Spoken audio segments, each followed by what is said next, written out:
Hello everyone, আরও একটা নতুন ভিডিওতে তোমাদের স্বাগত। আজকে একটা অন্যরকম ভিডিও নিয়ে চলে এলাম। আমি এসেছি আমাদের সাধু দাদুর অষ্টপ্রহরে। ইনি হচ্ছেন আমাদের সাধু দাদু। এই অষ্টপ্রহরটা অনেক বছরের পুরনো। যখন উনি জীবিত ছিলেন তখন এই অষ্টপ্রহরটা শুরু করেছিলেন। এটা হচ্ছে কুঞ্জ, খুব সুন্দর কুঞ্জ সাজিয়েছে দেখো। আর দূর দূরান্ত থেকে কীর্তনীয়রা এসেছেন, খুব ভালো কীর্তন করছেন। কীর্তন শুনতে আমার জানো তো ভীষণ ভালো লাগে। আমি সেই ছোটোবেলা থেকেই কীর্তন শুনতে খুব ভালোবাসি। তো কীর্তনের নাম শুনলে আমি চলে যাই। দেখো প্রচুর মানুষ হয়েছে, প্রচুর ভিড় হয়েছে। এই অষ্টপ্রহরটা ভৈমী একাদশীর দিন হয়। আর এনারা দেখো কত ফুর্তি করছেন, যে হারমোনিয়ামের মতো বাজাচ্ছেন। ইনি হচ্ছে আমার এক যা, ভীষণ ফুর্তিবাজ মানুষ। এত খাটুনি খাটার পরেও এনারা যে কী করে আনন্দ করে কাজ করছে, ভীষণ ভালো লাগে। প্রতি বছর এরা আছে বলেই এই কীর্তনটাও চলছে ভালো মতো ঠিকঠাক। এত খাটুনি। এটা হচ্ছে মন্দির। এখানে অনেকগুলো গোপাল আছে। যেহেতু দুপুরবেলা ভোগ হয়ে গেছে সেজন্য মন্দিরটা ঢাকা রয়েছে। দেখো পাড়ার বউরা যথেষ্ট খাটুনি খাটছে। এটা একদিকে কীর্তনের আসর জমে গেছে, আর অন্যদিকে রান্না বান্নার ব্যস্ত, আর একদিকে হচ্ছে প্রসাদ খাওয়ার ভিড়। প্রসাদ পাচ্ছে।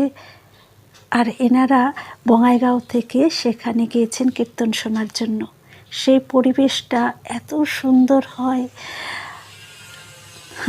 দানে বসে পড়েছেন সবজি কাটার জন্য, খুব আনন্দের সহিত সবজি কাটছেন এরা।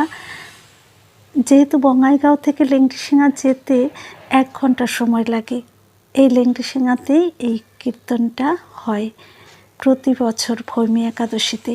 4 দিন ব্যাপী এই কীর্তনটা হয়। তো খাটুনি করার পরেও কারো মুখে কোনো ক্লান্তির ছাপ দেখা যায় না। এই হচ্ছে আমার ভাস্তে। দেখো আমি ভিডিও করছি বলে ও হাই হ্যালো করছে ক্যামেরার সামনে এসে। প্রচুর ভিড়, সেই সকাল থেকে রাত অবধি রান্না বান্না চলছে, আর প্রসাদ পাওয়ার ভিড়, প্রচণ্ড ভিড় হয়। আর সেখানে প্রসাদের একটা আলাদাই স্বাদ, অন্যরকম সুস্বাদু প্রসাদ। অনেক কিছু আইটেম থাকে, খুব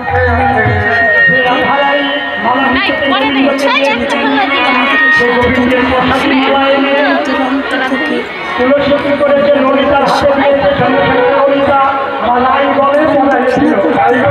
মানুষ কোনো দ্বিধাবোধ করেন না।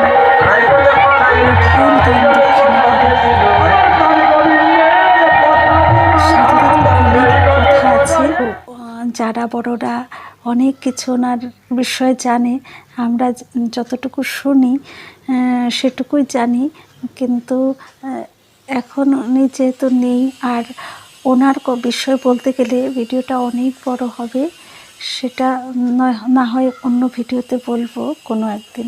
সারাক্ষণ গোপাল নিয়েই থাকতেন, গোপালের সেবা করিয়ে তারপর নিজে সেবা করতেন। দেখো প্রচুর লোকের ভিড়, সবাই প্রসাদ পেয়ে যাচ্ছে। আর পাড়ার ছেলেরা খুব সুন্দরভাবে পরিবেশন করছেন। সবাই ভীষণ যত্ন সহকারে কাজ করেন, সবাই ভীষণ যত্ন সহকারে পরিবেশন করেন। খুব ভালো লাগে দেখতে, সেই পরিবেশটা এত ভালো লাগে। দেখো সব বউরা যার যার কাজে ব্যস্ত। এবছরে জানুয়ারির 29 তারিখে ভৈমী একাদশী ছিল। তো সেদিনকে